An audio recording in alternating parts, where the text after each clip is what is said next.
আমাকে মারবে রাকিব। রাকিব হোসেন। ও ভাই আমারও একই অপিনিয়ন ভাই। দুইটা একটু ধরবা? হ্যাঁ। এটাও একটু ধরবা? হাই ভাই মাইসেলফ রাকিব হোসেন। ভাইয়া আপনার আর রাকিব হোসেনের ভিতর পার্থক্য কি? আমি মাঠে আগি আর হচ্ছে ভিডিওতে। রাকিবকে পছন্দ করার মতো কয়েকটা কারণ থাকলেও রাকিবকে অপছন্দ করার মতো অনেক কারণ আছে। ইন্ডাস্ট্রির একজন বড় ইউটিউবার হিসেবে রাকিবকে আমি আগে পছন্দ করলেও এখন পার্সোনালি কেন পছন্দ করি না এবং আমার সাথে আরো 90% মানুষ কেন অপছন্দ করে সেটা আজকে ফাইন্ড আউট করব। তো চলেন let us start the video. Okay, ভিডিওটা আজকে তিনটা ভাগে ভাগ করা হয়েছে। রাকিবকে মানুষ অপছন্দ করার কারণ কি, রাকিব দেশের একজন বড় ইউটিউবার হওয়া সত্ত্বেও বাকি ইউটিউবারদের সাথে তার কেন বন্ডিং ভালো না, and last but not the least আমি পার্সোনালি কেন লাইক করি। এবার আসি রাকিবকে অপছন্দ করার কারণ যদি বলতে যাই, ভিডিও আমার কয়টা করা যাবে তার কোনো হিসাব নেই। সেই চিরচেনা পুরনো এলিগেশন ভিডিওর মধ্যে বাপ মা ভাই বোন খালাতো ভাই মামাতো ভাই, সরি ভাই না, খালাতো বোন মামাতো বোন চাচাতো বোন নানাতো বোন দাদাতো বোন 14 গোষ্ঠীর যত বোন আছে সব বোনরে একত্রিত কইরা যত ধরনের ভিডিও বানানো যায় প্রতিনিয়ত বানিয়ে যাবে। তোমাদের বাসায় এরকম ছোট ছোট খুপড়ির মতো টয়লেট, তোমরা কি ভিডিও বানাবে?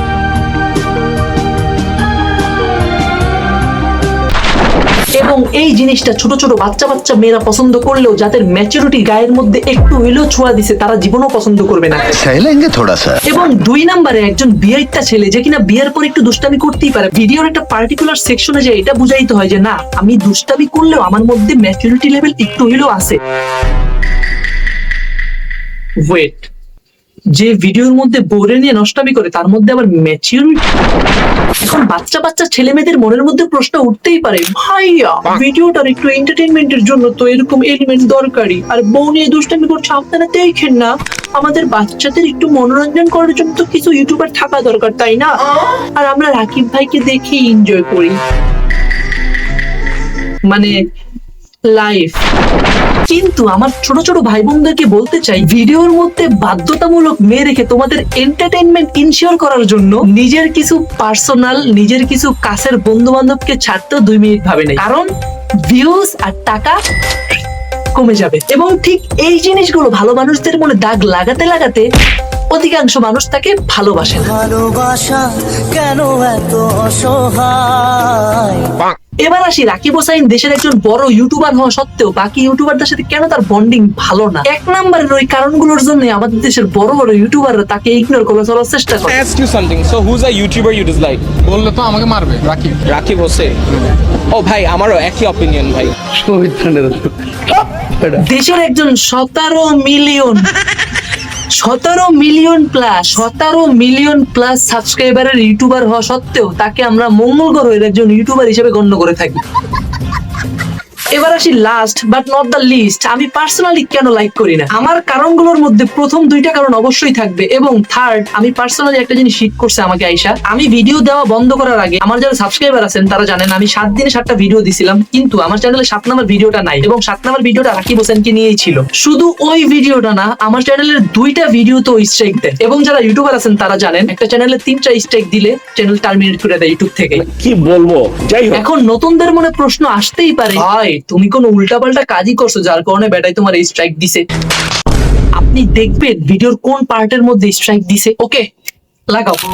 একটা ইনোসেন্ট সদ্য জন্ম হওয়া বাবুর মতো চেহারা, দেখেই বোঝা যায় কতটা নিষ্পাপ তার মন। তার নিষ্পাপ মন এতটাই হালকা যে এক পাল্লায় তুলা আরেক পাল্লায় রাকিব হোসাইনের মনটা রাখলে তুলার ওজন বেশি হবে। আমি কি বলবো, তার মন এতটাই সফট যে অন্তরার কোলবালিশ লাগে না, রাকিব হোসাইনই যথেষ্ট। যদিও বা অন্তরার এমনিতেও কোলবালিশ লাগে না, এই মাসুম চেহারা যার দিকে দেখলে মনে হবে পৃথিবীর সব থেকে নির্জন প্রকৃতির মানুষ হলো ইনি, যিনি এতটাই নির্জন যে তার পাদেও কখনো আওয়াজ হয়নি। ইয়েস ভাইজান এই ভিডিওতে স্ট্রাইক দিছে। দেশের নাম্বার 1 ইউটিউবার 17 মিলিয়ন প্লাস সাবস্ক্রাইবারের একটা চ্যানেল থেকে 2,500 সাবস্ক্রাইবারের একটা চ্যানেলে কপিরাইট স্ট্রাইক দিছে, তাও আবার কিসের জন্য? সামান্য একটা এন্টারটেইনিং রোস্টই ধরলাম। এখন কোয়েশ্চেন উঠতেই পারে, আচ্ছা তোমার এই স্ট্রাইক দিছে তো এই জন্য ব্যাটারে পছন্দ হয় না? হ্যাঁ, শুধু আমাকে না, ছোট বড় অনেক কন্টেন্ট ক্রিয়েটর কি শুধু খালি স্ট্রাইক দেয় তাকে নিয়ে জাস্ট ভিডিওতে কথা বলার জন্য। এবং আমাদের ওই নাম জানি কি ইয়াসিন রে কয়টা স্ট্রাইক দিছে মনে আছে? তুমি এটা বলো, তুমি এই যে আমার ভিডিওতে আমার এখানে স্ট্রাইক মারছো, তোমার এই ভিডিওতে আমি ছিলাম, হ্যাঁ তারপরে হয়েছে গিয়া তোমার এই যে এই ভিডিওতে মিথিলাই ছিল। ওকে ভাই তুই আমার স্ট্রাইক দিছিস বুঝলাম, কিন্তু ইয়াসিন তো তোর ভিডিওর মধ্যে ছিল। আচ্ছা তোর ভিডিওতে না ছিল, তোর ক্যামেরাম্যান ছিল, তুই তারই স্ট্রাইক দিলি কেন? বেশি স্ট্রাইক খেলতে মন চায় তাই না? ওকে ভাই দে, তুই এই ভিডিও সরি আপনি এই ভিডিওতে স্ট্রাইক দেন কোনো সমস্যা নাই, আপনি এই ভিডিওর মধ্যে স্ট্রাইক দেন। আপনি যেহেতু ভিডিওর মধ্যে স্ট্রাইক দিছেন, আপনাকে নিয়ে এখন আমি অতিরিক্ত ভিডিও বানাবো, যদিও বা তোর ভিডিও দেখে ভিডিও বানাইতে কষ্ট হইবা আমার। ওকে, রাকিব হোসেন কিনে আমার কিছু ক্ষোভ ছিল, যেহেতু আমার ভিডিওর মধ্যে 2টা স্ট্রাইক দিছে। আমি আজকে 3 মাস পর আমার স্ট্রাইক গুলো আমি উঠাইছি, তো ওইটা বাদ। এবার আসি আপনার আমার কিছু কথায়। আমি কেন অলমোস্ট 4 মাস হয়ে গেছে আমি ইউটিউবে নাই, কেন নাই সেটা অনেকে জানতে চাইছিলেন। অনেকে আমাকে পার্সোনালি মেসেজ করছেন এবং কমেন্টে অনেক ভিডিওর মধ্যে কমেন্ট করছেন যে ভাই কোথায় হারিয়ে গেছেন, মরে গেছেন নাকি, আপনারা কি জানাজা পড়াই দিব নাকি, আবার অনেকে বলতেছেন ভাই বিয়ে করছেন নাকি। ভাই অনেক কিছু অনেক প্রশ্ন আছে। আমি মিডল ক্লাস ফ্যামিলির একজন বড় ছেলে, তো আমার ফ্যামিলির প্রতি কিছু দায়িত্ব থাকে, সেই জায়গা থেকে আমি একটু আটকে পড়ে গেছিলাম।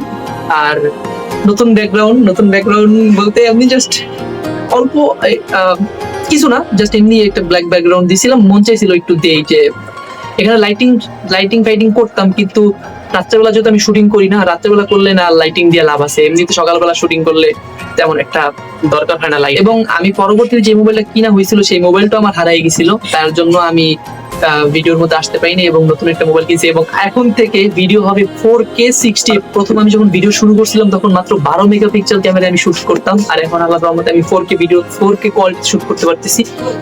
তো সবকিছু আল্লাহ যা করে ভালোর জন্যই করে। আর ব্যাকগ্রাউন্ডটা কেমন লাগতেছে অবশ্যই জানা। তো যাই হোক, ভিডিওটা কেমন লাগছে অবশ্যই আপনার ব্যক্তিগত মতামত কমেন্ট করে জানাই দিন। ভিডিওটা ভালো লাগলে কতদিন পর বলতেছেন। তো যাই হোক, ভিডিওটা কেমন লাগছে অবশ্যই তার ব্যক্তিগত মতামত কমেন্ট করে জানাই দিন। ভিডিওটা ভালো লাগলে একটা আশা করতেই পারি। আবার আমাদের কবে দেখা হবে না হবে তার থেকে বলেন আপনি চ্যানেলটা সাবস্ক্রাইব করে গেলেন, আমি হয়তো আপনাকে নিজেই এটা নিয়ে আসবো। তো যাই হোক, ভালো থাকবেন, সুস্থ থাকবেন, ফ্যামিলির সাথে থাকবেন, অবশ্যই টাইম দিবেন। এখন আমার যাইতে হবে। আসসালামু আলাইকুম। যারা পুরান সাবস্ক্রাইবার যদি কমেন্ট না করি যান মারি ফেলাই, আমিও কমেন্ট চেক করার জন্য বসি যাবো এখন, বুঝছেন নি কেন?